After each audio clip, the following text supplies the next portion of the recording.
Hoy viajamos a un tiempo en el que los dioses bajaban del cielo para relacionarse con los comunes mortales, en el que el amor y la tragedia eran dos caras que formaban parte de la misma moneda.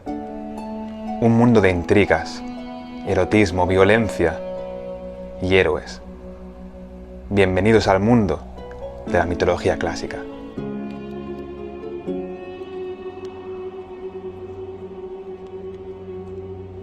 Hola familia, bienvenidos.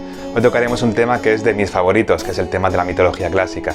La idea de este vídeo es que ya hace mucho tiempo existió una polémica en redes sociales sobre una exposición de cuadros, de arte, de pintura, con temática mitológica que se hizo aquí en España. Y que hubo muchas críticas porque se dice que no se contextualizó bien, en las que aparecían ciertas escenas sexistas, como violaciones, secuestros y otros ataques a la mujer. Aparte de esta polémica, sí que leí muchos mensajes que empezaban a cuestionarse hasta qué punto la mitología clásica, es decir, la mitología griega, la mitología romana, hasta qué punto en el siglo XXI todavía tenían cabida dentro de lo que es la representación del ser humano. Por supuesto, nadie niega la importancia de la mitología clásica dentro de todo su valor histórico, su valor cultural, su valor artístico. Pero se han empezado a alzar algunas voces dudando hasta qué punto, aún a día de hoy, tenemos que darle tanto valor a esta serie de narraciones. Se justifican que para buscar ciertas ficciones que representen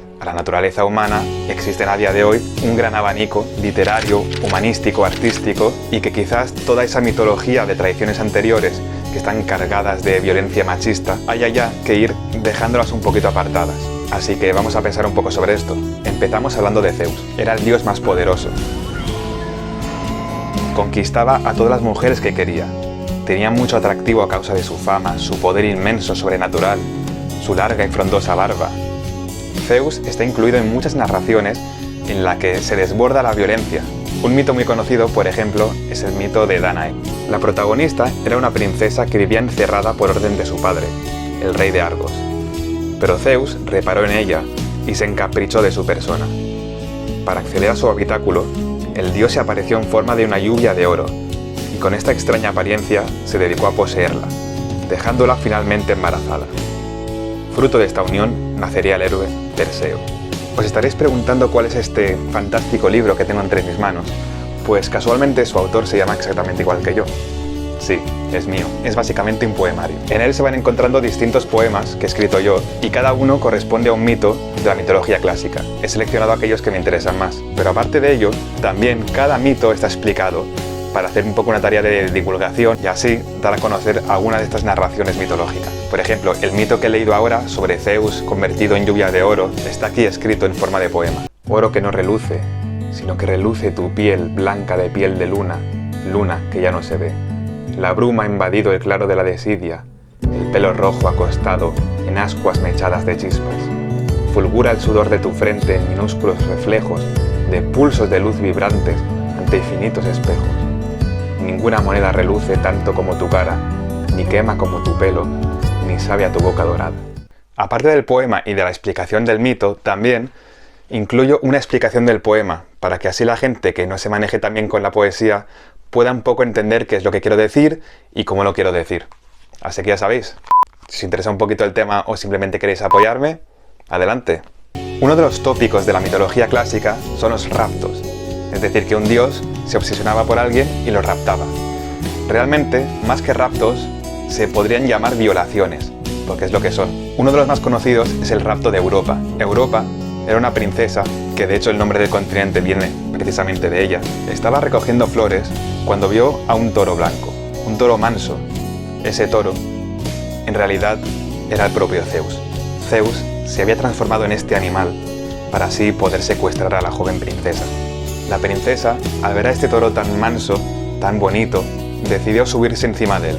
Sí, lo típico que se hace cuando uno ve a un animal desconocido.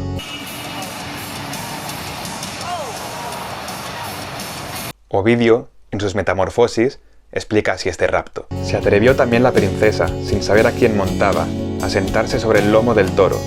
Entonces el dios, apartándose poco a poco de tierra y de la arena seca, pone primero las falsas plantas de sus patas en la rompiente, luego se adentra aún más y por las aguas del mar abierto se lleva a su presa. Se asusta Europa y vuelve su mirada a la costa, que, raptada, va dejando atrás, y con la diestra agarra un cuerno, apoya la otra sobre el lomo, tremolantes, sus ropas se ondulan con el viento. Bien, pues la princesa Europa se queda embarazada y tiene un hijo, que es Minos, que se convertirá en el rey de Creta. Minos, cuando ya era rey, le prometió a Poseidón que sacrificaría a un toro blanco en su honor. Así que el dios Poseidón lo que hizo fue hacer que surgiera un toro de dentro de las aguas del mar y que apareciera en tierra. Pero el rey Minos se quedó tan prendado de la belleza de ese toro que le dio mucha pena matarlo y lo dejó vivo. El dios Poseidón se enfadó muchísimo ante esta ofensa, por lo que hizo que Pasífae, que era la mujer de Minos, se enamorara perdidamente de ese toro. Así que la reina pidió ayuda al ingeniero Dédalo, que construyó una reproducción de una vaca de madera para que ella misma se pudiese meter dentro y dejarse amar por ese toro. Y así ocurrió, y fruto de esta violación nació el Minotauro. Claro, esto fue una violación cuando realmente la mujer tenía un gran deseo por este amor zoofílico. Es una violación si alguien droga, emborracha o altera la conciencia de una mujer para tener un resultado sexual. Es evidente, ¿no? Otra narración sobre violencia sexual cometida por Zeus es el de Taygete. ¿Os acordáis de Safo de Lesbos y cómo miraba al cielo y hacía referencia al cúmulo estelar de las Pléyades? Si no, os recomiendo mi vídeo, Conociendo a Safo de Lesbos, os va a encantar. Bien, pues las Pléyades eran unas ninfas que acompañaban a la diosa Artemisa. Zeus se encaprichó de una de ellas y la persiguió incesantemente. Esta ninfa, desesperada, rezó a Artemisa y la diosa la convirtió en un animal, concretamente en una cierva, que es un símbolo de la virginidad. Los mitos realmente tienen muchísimas versiones. En este, por ejemplo, se salva de esta violación, pero luego hay otra versión que dice que Zeus encontró a la cierva y aún así la violó. Existen muchísimos mitos que tienen exactamente el mismo patrón. Una figura divina se enamora de una ninfa o de una mortal y la persigue con terribles consecuencias. Por ejemplo, el mito de Apolo y Dafne. Cuenta la fábula que Apolo, dios de las artes, se burló de Eros, dios del amor, alegando que este era un mal tirador de arco. Eros, ofendido por la burla, escogió dos flechas, una de oro y otra de plomo. La de oro tenía el poder del enamoramiento y se la lanzó a Apolo. La de plomo haría sentir rechazo y se la lanzó a una hermosa ninfa llamada Dafne. Así que Apolo se dedicó a perseguir incesantemente a Dafne, pero ella huía bajo los efectos de la flecha de plomo. Finalmente, viéndose la ninfa acorralada por el dios, decidió pedir auxilio a su padre, una deidad fluvial, que la convirtió en un árbol, un laurel. Apolo, desolado y maravillado, decidió que las hojas de ese árbol coronarían las cabezas de los vencedores. Bueno, el último mito que voy a explicar es el de Pan y Siringa. Pan era un sátiro. Los sátiros son una criatura mitológica mitad cabra y mitad humano. Son el antítesis de las ninfas. Si éstas representan la virginidad, la belleza, la mesura, la elegancia, los sátiros representan el vicio, la fealdad, la zafiedad, el descontrol. Un tópico de la mitología clásica es un grupo de ninfas bañándose en un río o en un lago y otro grupo de sátiros intentándolas acosar, violar, raptar. Así lo explico yo en mi libro. Os prometo que ya está, es la última alusión que hago a este libro. Si os interesa, en la descripción del vídeo tenéis un enlace para comprarlo o para echarle un ojo si queréis. Así explico este mito en mi libro El orgasmo de Afrodita. La fábula de Pan y Siringa relata uno de los tópicos narrativos de la mitología clásica, el espionaje y persecución de los sátiros, mitad hombre, mitad cabra, a las ninfas virginales que vivían en la naturaleza. Pan era uno de estos sátiros, pervertido y poco agraciado, que se obsesionó con la ninfa Siringa y la acosó, persiguiéndola. Esta, asustada, pidió ayuda a su padre, un dios asociado a un río, que la convirtió en un conjunto de juncos o en un cañaveral. El sátiro escuchó el rumor del viento a través de las cañas y le pareció un sonido tan agradable que cortó unas cuantas para confeccionar un instrumento de viento, la flauta de Pan. Sí, el instrumento de la flauta de Pan viene del sátiro Pan. Bueno, ya está, no me enrollo más. Tema del vídeo, machismo, mitología. ¿Es la mitología clásica machista?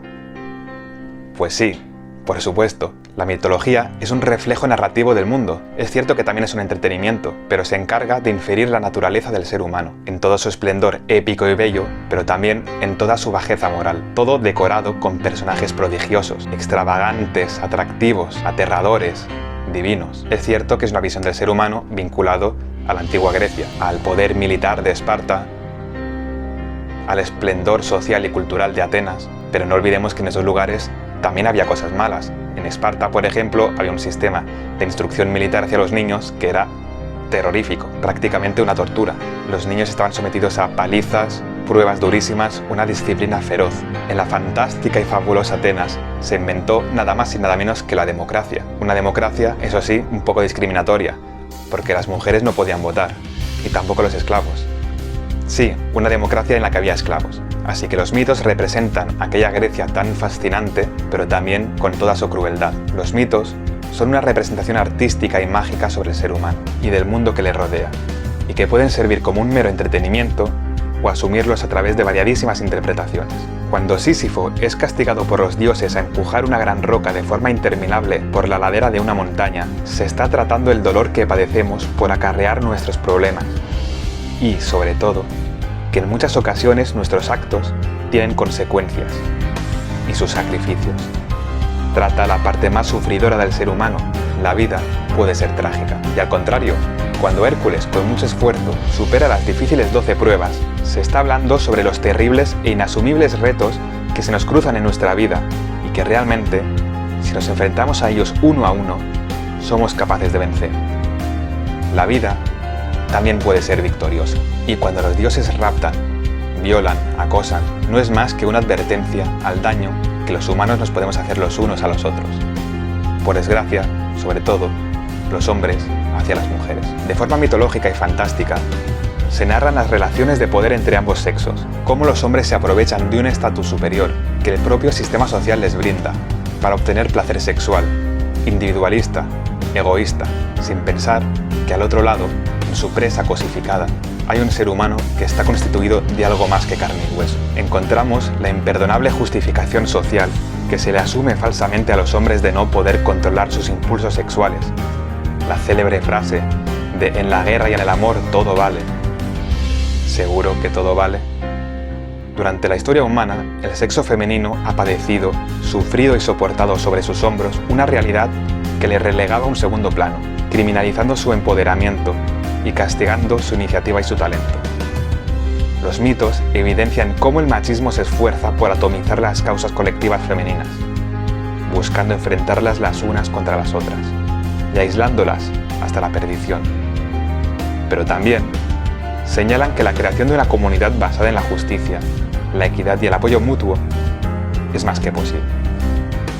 Los mitos son solo eso, historias ficticias, pero en la imagen que nos devuelve su reflejo, para bien o para mal, nos reconocemos a nosotros mismos.